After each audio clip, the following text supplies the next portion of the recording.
Hey everyone, and welcome to my latest Formula One vlog. It's been a while since I last did a vlog, but with Formula One season now not far away. Now, at the end of this month, we will be in Bahrain for the season opening Grand Prix of 2021. And of course, we've got pre-season testing coming up soon. So, ahead of pre-season testing, so I just wanted to talk about five things that I'm really excited about going into the new season. And yeah, so here are my five things that I'm looking forward to in 2021.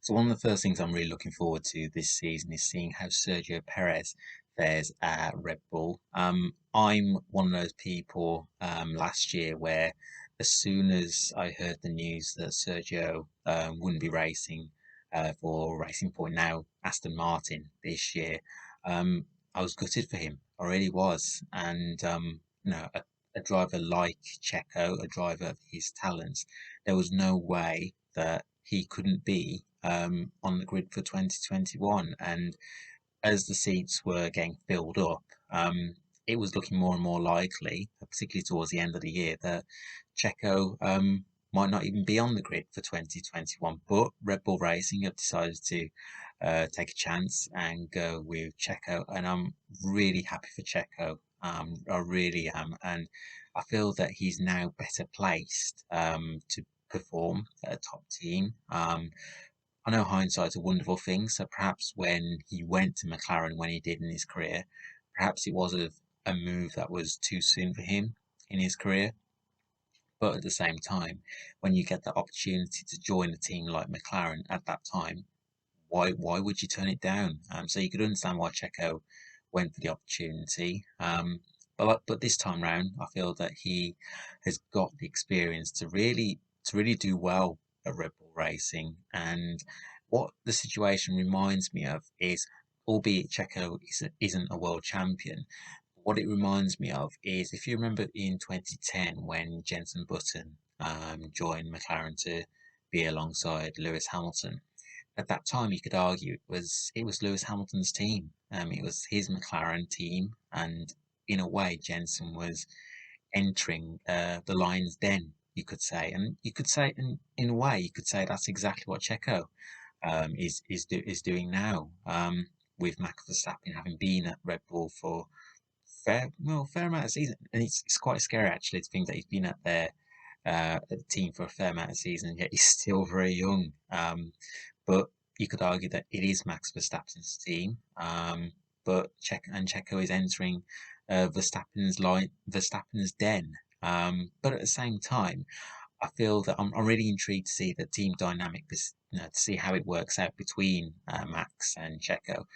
But I think it's a partnership that can work really well. And also Red Bull not having to keep relying on Max to be up there to challenge the Mercedes. Now they've got two proven drivers, now race winners, with obviously Checo winning the Sakir Grand Prix last year. I genuinely think now Red Bull have got a genuine chance of challenging Mercedes, and I'm really excited to see Checo at Red Bull this year, and he deserves the opportunity. I just hope now that he can deliver, and yeah, really excited to see how Sergio gets on at Red Bull, and I think most importantly now I'm really happy for him. He has earned the opportunity. Now it's up to him to deliver, and what I'm really what I really honestly think is the fact that I really don't think Max Verstappen is going to have it all his own way at Red Bull this year. I think there'll be times where Checo does beat him. Look, over one lap, you could argue that Max is quicker out of the two, but over a race distance, over a race pace, we know that Checo is fantastic when it comes to time management, and I'm sure Max can learn a lot from Checo. So I really think that Red Bull are in for a really exciting 2021 season. And you know what? If they can take the fight to Mercedes, I think Mercedes won't have it all their own way this year. So, first thing I'm looking forward to in 2021 is Sergio Perez Red Bull. I'm really hoping that he can him and Max Verstappen can take the fight to Mercedes this season. So the second thing I'm really excited about for 2021 is seeing the midfield battle. Well, if last year was anything to go by, then I think this year could be even tighter. We saw in 2020 we had weekends where Racing Point came out on top. We saw weekends where Reynolds came out on top, but then McLaren. Then you also had a couple of weekends where AlphaTauri delivered some really strong results. Of course, not forgetting Pierre Gasly's win at Monza. So I think it's all to play for in the midfield, and of course Ferrari. Feels weird to be talking about Ferrari in the midfield, but they did have a very disappointing season last year, so they will be looking to make strides this season, and they will be looking to finish third, at least third, in the constructors' championship. So it's all to play for in the midfield. Well, you look at McLaren, and I think with Lando Norris and Daniel Ricciardo, you could argue that they've got the most exciting driver lineup of the season. I would concur with that. And again, like the dynamic at Red Bull between Max and Checo, I'm really intrigued to see how it plays out between Lando and Daniel. Obviously, we both know that I like to joke about, but when they're on track, obviously, helmets down, visors down, they will be serious and they'll want to beat each other. So I'm really intrigued to see how it all plays out at McLaren. But I think intriguing to see whether they can finish third. Can they get close to Red Bull? Can they get close to Mercedes? And with a Mercedes engine bolted in the back of their car this year, I think 2021 could be a very exciting year for McLaren. I have predicted them to get back on the top step of the podium this year. So I'm really intrigued to see how McLaren get on this year. But I'm sure a lot of people are also excited to see what Aston Martin can do this year, which I'm going to go on to in my next point, as to what I'm excited about as well. But Aston Martin, obviously, they were known as Racing Point last year. They just missed out on finishing third in the constructors last year. I think what they'll be looking to achieve this season is consistency more than anything. They had a decent first half to the season, but then also there were times where they weren't getting the results, which enabled Renault and McLaren to catch up with them in the constructors. And yes, I think Aston Martin will be looking to be consistent throughout the season. But again, interested to see how Lance Stroll fares against a four times world champion in Sebastian Vettel. And Lance, actually, on reflection of 2020, didn't have a bad season. Had a really strong first half of the season, but then he had a weak mid part of the season where he just wasn't getting the results. But then again, he got a pole position in Turkey and also got a couple of podiums as well. So it was not a bad season at all for Lance, but obviously he will want to have a more consistent season. So I think there's a lot of promise at Aston Martin, and again, like McLaren, they will have a Mercedes engine bolted into the back of their car. So I think it's going to be really close between those two teams in particular. But then you come on to talk about Alpine, the return of Fernando Alonso. Now I'm sure that will rejuvenate the team. Losing Daniel Ricciardo would have been a blow, but to get someone of Fernando Alonso's experience back in the team will, I think, rejuvenate everyone Alpine. Then also Esteban Ocon as well. I thought he had a decent year last year.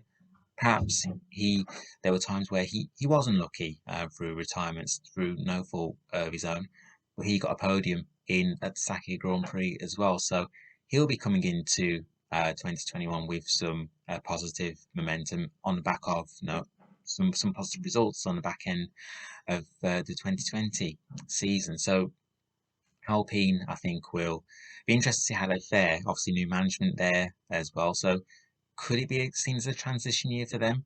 Perhaps, but even so, I'd like to think that they will be challenging at the top end of the midfield. But then there's also the dark horse potential of AlphaTauri. I'm gonna talk about Yuki Tsunoda after, but AlphaTauri, we've seen them capable of picking up strong results. So Gasly winning in Monza, and even on the odd occasion, Danny Kvyat, he picked up some really strong results towards the end of 2020. So AlphaTauri could be a team to watch out for, and obviously with Honda, with this being their final year before they bow out Formula One, they will want to go out with a bang, but obviously in a positive way.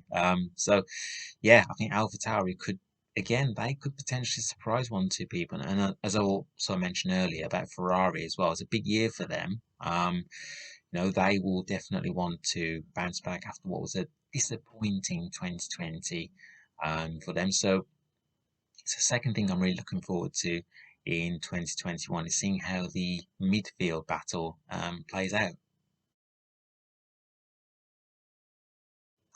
So the third thing I'm not interested, excited about for the 2021 season, I mentioned about the midfield, and we know that Sebastian Vettel will be driving for Aston Martin in 2021. Last season obviously wasn't the season that he would have wanted, not the way he would have wanted to leave Ferrari. Of course, he didn't win a championship as he would have as he wanted to achieve Ferrari, but just by watching the team launch, Aston Martin team launch, you could just tell that Sebastian was really excited about the challenge. The smile is back on his face, and yeah, I genuinely think that Sebastian could have a good year this year if Aston Martin can build on what they were able to achieve last year. Then I think Sebastian could definitely be in contention for not just um, not just podiums, but potentially potentially a race win. And that's one of my predictions is the fact that Sebastian will win a race at Aston Martin in 2021.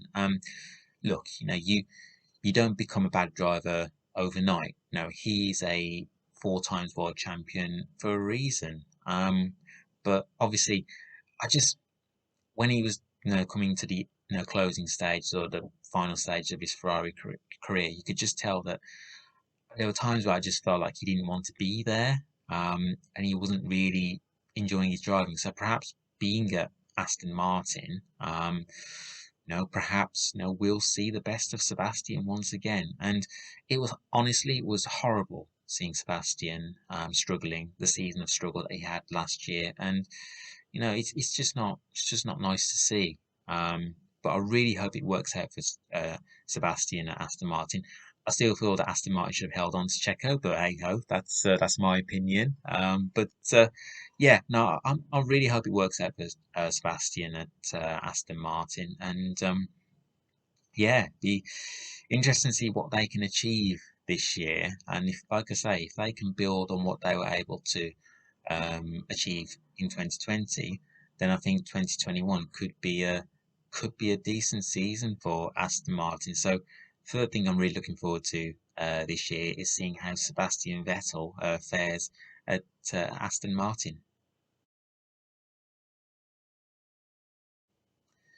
So one of the other reasons I'm looking forward to 2021 is seeing how the rookies fare this year. I mentioned about Yuki Tsunoda earlier in my midfield battle section. So Red Bull obviously hold Yuki in high regards, and he's very young. He's a very young lad, and I think look, you have to give rookies an opportunity, and you don't know unless you try. And obviously, Red Bull and the hierarchy hold him in high regard, and I think he can go on to achieve really good things. And he had a decent Formula Two season last year, Yuki Tsunoda. Every time I saw him race in a Formula Two, I thought he did a pretty good job. So yeah, I think Yuki can if he can have a decent season.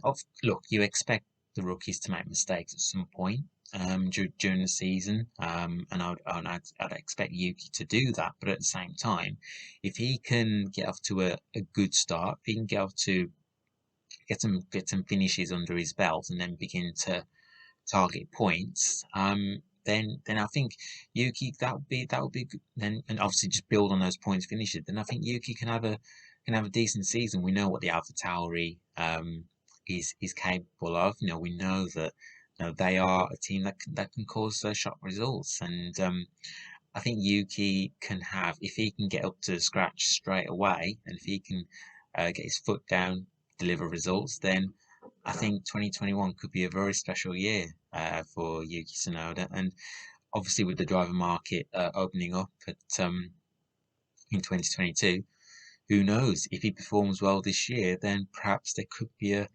promotion to Red Bull. But perhaps look, I think it's too early to be talking about that at this stage. I'm sure Yuki just wants to focus on doing the best job that he can do for AlphaTauri, and then who knows? If he has a good season, then who knows where that could lead to. But yeah, no, I'm really excited to see Yuki Tsunoda. I think he's a decent peddler, and saw that in Formula 2 last year. And yeah, really excited to see him in Formula One. And yeah, let's see how he fares. And then the other two rookies, Mick Schumacher and Nikita Mazepin, both of them at Haas. And I think it's going to be a very difficult year for Haas. I think they've already said and they've already stated that there aren't going to be too many developments on this year's car. And last year was a real struggle for the team, and if last year was anything to go by, then I think Haas could potentially find themselves propping up the field this year. But what I would say is that it's great to see the Schumacher name back in Formula One, and I've got no doubts that the family and Michael, keep fighting, Michael, and we're thinking of you, and we wish you a speedy recovery, and we hope you're fighting hard. So keep fighting hard, Michael. We really would love to see you soon. But yeah, no, I've got no doubts that Michael and the Schumacher family are really proud to see Mick in Formula One, and I want Mick to do so well in Formula One. Obviously, look, I expect Haas to struggle, so perhaps it will be short term and then long term game, considering all the change that will happen going into 2022. So perhaps Haas are looking at short term pain, but then the long term gain in the future. So really hope that Mick does well at Haas this year. And like I say, it's great to see the Schumacher name back in Formula One, and also the fact that he's reigning GP2 champion. I think what's refreshing as well, I think what's great to see is so many GP2 drivers are now graduating now into Formula One. I think that's great to see, and and I hope that continues. And I mentioned about Mick Schumacher, so his teammate Nikita Mazepin. We know that Nikita's been in the headlines for all the wrong reasons, and rightly so. Look, what he did was totally unacceptable and abhorrent, and Haas were right to put out a statement last year as soon as the incident happened, as soon as it leaked online.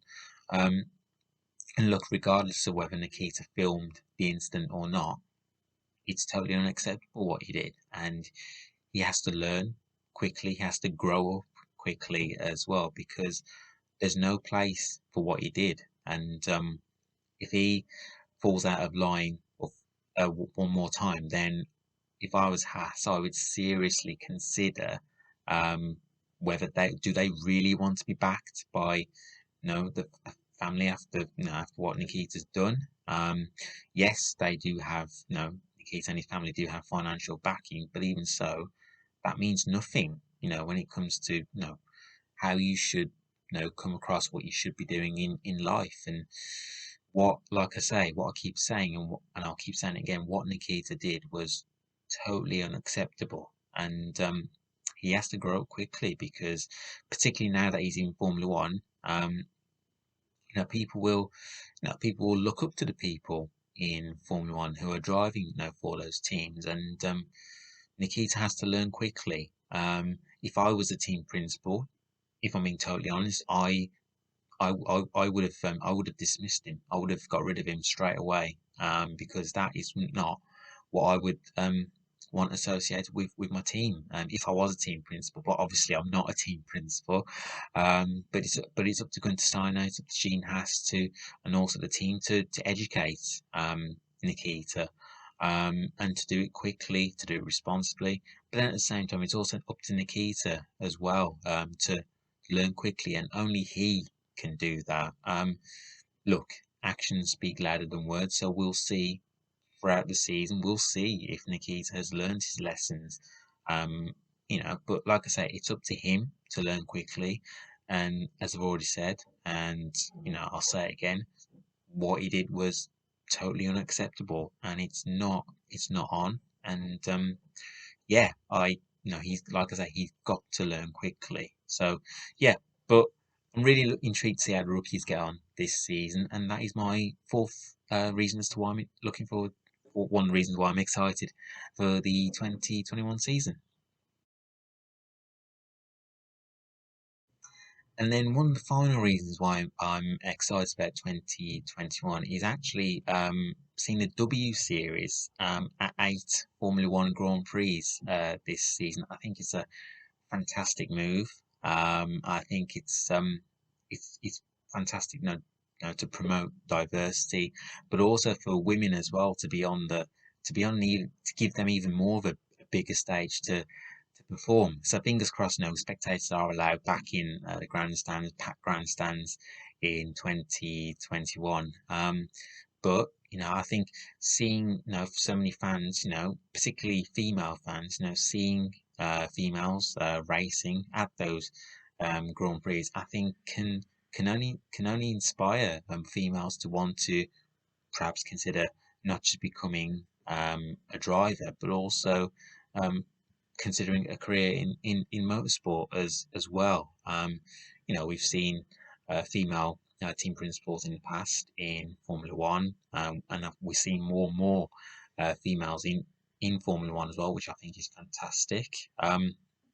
Particularly in a male-dominated sport as well. So I think with the W Series as well, as I say, it's not only an opportunity for female Formula One fans, but also male fans as well to actually see women go head to head in the W Series on a bigger platform. But it's also an opportunity for them for the women as well, the drivers themselves, to really want to inspire, particularly women, to take up motorsport. So again, that's another thing I'm really excited about for 2021, and the W Series being given that opportunity to be play a support bill for Formula One events in 2021. So those are five things I'm looking forward to in 2021. So I'll be keen to get your thoughts on what you're excited about for the 2021 season. What I'll also be doing as well is I'll also be doing a roundup on preseason testing as well. So giving my thoughts and reflections on what I've seen, and then the previews and the reviews of each Grand Prix weekend will continue throughout 2021. Really excited about the new season, and can't believe that the new season starts at the end of this month. It only feels like yesterday since the season finale at Abu Dhabi. So don't forget, you can follow me on social media. I'm at Baggies20 on Twitter, and I'm also on Instagram, Manish Patel 89. Yeah, enjoy the Formula One season, and I will catch up with all you guys and girls soon. Take care, everyone.